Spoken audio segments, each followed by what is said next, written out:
What? Nice job up there. Hang on, Close. Yeah. You were hoping it was, yeah. Actually, you was out. All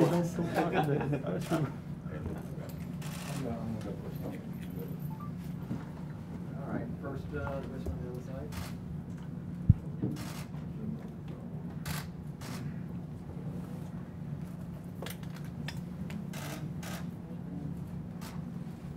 Steve came in here maybe about an hour ago and ruled you out of round one already. Do you feel like, are you already looking like round two is gone, or are you going to try to push round one? I mean, based on what I've been told, 3 weeks is a good kind of benchmark to reevaluate, reassess kind of where I'm at, my progress and whatnot. So mentally for me, staying positive, staying upbeat. Hopefully I prove what Coach said was wrong and put myself in a position to get back as soon as possible. But right now, who knows? Just try to do my job in the rehab process and get back as soon as I can, and control my presence with the team and everything, and help it any way I can when I'm not on the floor.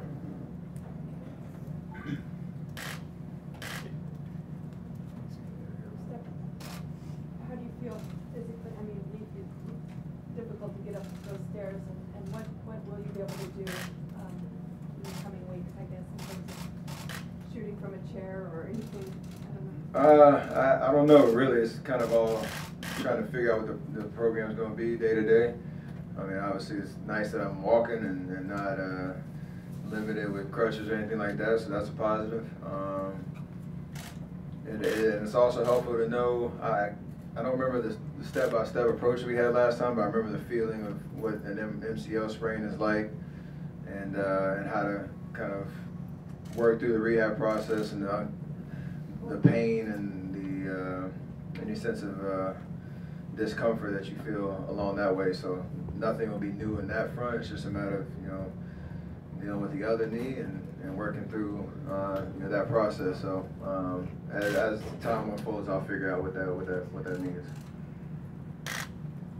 Steph, you been through this before, almost like exactly coming off the ankle, first game back, hurt your knee. What were your emotions knowing that you dealt with this? How have you dealt with those emotions, and does it help at all that you've been through this before? I mean, it's frustrating for sure. Like you said, I've been chomping at the bit the last 2 weeks, ready to get back out there and try to finish out the regular season strong and gain some momentum going into the playoffs, and had a horrible first half and came out in the third quarter pretty strong, got my rhythm back, and then an unfortunate situation. So just try, like I said, try to stay positive. Like there's a blessing in all of this. There's hopefully going to be a story in all of this, and at the end of the day, I'll have an opportunity to get back on the court, hopefully before our season's over with, and do what I can to help our team win a championship. And that's really all I'm focused on right now. It's just going to take a different shape than I expected going into this season, let alone going into this last stretch of the year. So definitely helpful knowing how my body responds to being out for an extended period of time and having to come back into pressure situations and high intensity playoff games. Been there before for sure, so I think I've handled it pretty well, and hopefully I can get as close to 100% before I get back as possible, so that I'm not limited out there. Chris? Steph, when your knee was hit, you were struggling pretty bad there. Your face on the bench pretty much said it all, and then you were hobbling to get to the locker room. When you first got hit with that contact, what was your initial thoughts on what this injury was going to do? I don't know, it was a confusing one because I didn't know what exactly it was. I didn't even feel I felt my MCL before with the thing in Houston, but I didn't feel that same type of pain, so I didn't know what it was.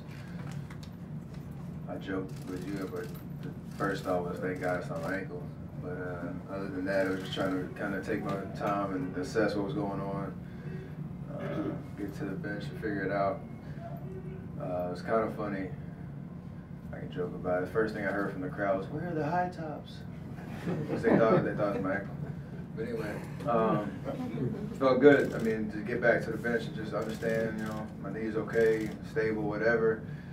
Figure out how bad the damage was in that sense, and then, like I said, just stay positive through it all, because I didn't feel like it was a season-ending thing or anything. Just, you know, I'll be out for a little bit and get back to playing eventually. Steph, I know you said you're trying to stay positive, but at a certain point, does it just feel like thing after thing after thing after thing keep happening to you this season? I mean, yeah, but it's just a matter of your perspective. Could be worse, right? So count that as a blessing. Our team's been through a lot this year in the injury department, so I've happened to contribute a lot to that, you know, that toll. So we're all going through, you know, individual things, but at the end of the day, I don't think any of this is going to shake us from our ultimate goal of winning the championship. And at that point, we'll look back on all these kind of incidences and kind of just laugh about them and understand that, you know, I think at the end of the day it can make us stronger, it can give us a sense of urgency, and you know, kind of jolt the system as we go into the playoffs. So as guys start to slowly come back and our team starts to, you know, get back to full strength, we can use this to our advantage, I think, and kind of galvanize the, you know, the team and really focus in on what it's going to take to win another championship. Your first MCL spring was grade 1 a couple years ago. This one's 2. Can you feel the difference? Does this one feel significantly worse than the first 2 days? It feels worse. Just as of right now, just in Houston, I actually came back after a halftime and thought I could, you know, give it a go with a brace or whatnot. I didn't even try with this one, but you know, I think I came back. I don't know how long I was out that time around, but with 3 weeks, and it kind of lead into the beginning of the playoffs, and hopefully I can find a way to get some rhythm and some serious on-court time before I get back out into, you know, game-like situations. Then I can use it to my advantage. I should have, for lack of a better term, fresh legs at that point when I get back out on the court. Steph, regarding your injuries, what do you just make of the weird set of circumstances where all of them have been either stepping on someone's foot or a collision or slipping? What do you make of all those things? You know, all the work that I've done and get my body where it is and be durable as a basketball player, I'm really proud of that stuff. But you know, as basketball and sports in general, you can't control everything, and accidents kind of happen in that sense. So not gonna let it be a defeating situation at all. Kind of treat it with a sense of humor, and understand, like I said, at the end of the day, it's a tough turn of events, but I'll have an opportunity to play in games that matter down the stretch of the season, and or starting the playoffs, and that's really the focus. Everything else is kind of just happenstance. Hey Steph, as the team's now #1 cheerleader, will you travel with the team now and in the playoffs, first round? And also, will you be able to work with the teams, you know, like maybe help Quinn out, that kind of stuff? I won't travel in the regular season just for trying to keep priority in the rehab process, and traveling is probably not the best idea, but in the playoffs for sure. Hopefully at that point I'll be close to playing or playing. But like I said, I'll be available and around in the locker room and practice, eventually be on the bench at games, at home games, and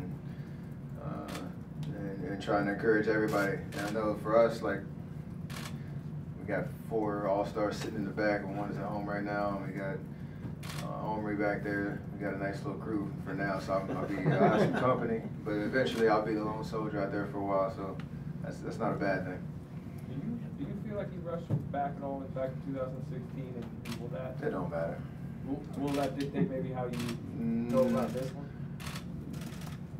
Not really. I mean, there would probably be some comparisons of like the different checkpoint marks of like day 5, day 7, day 10, whatever the case is, of how I think I felt back then versus how I feel now. But it's a different situation with the timing of the playoffs and understanding that when I get close to playing, the certain circumstances could determine whether or not I could expedite things at the back end of the rehab process. But right now, it's just about taking advantage of these next 3 weeks the best I can, and at the end of that, I'll be able to answer that better. Steph, what was Aisha's reaction? She was courtside, right? When this went down, it was her birthday. You have to make up for this? Yeah, I made her birthday a little tough. Supposed to celebrate afterwards, but injuries are tough on the whole family. If they're in the arena or not, but kind of part of the job.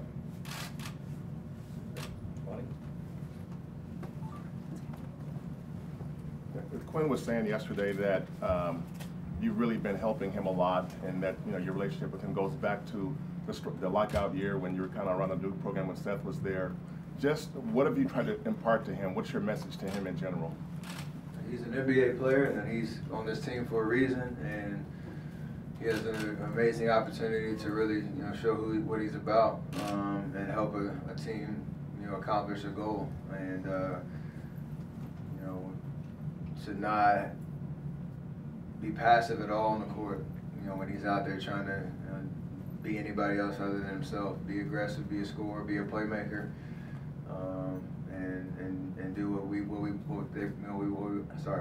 him here for. And at that point, he can be proud of himself and what he's about. So try to encourage that mindset as much as I can. And at the end of the day, he's been playing amazing, and I'm sure that'll continue throughout the rest of the regular season and whatever happens after that.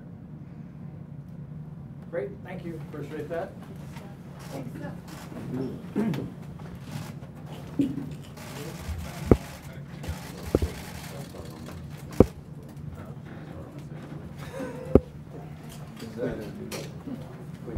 An appendix.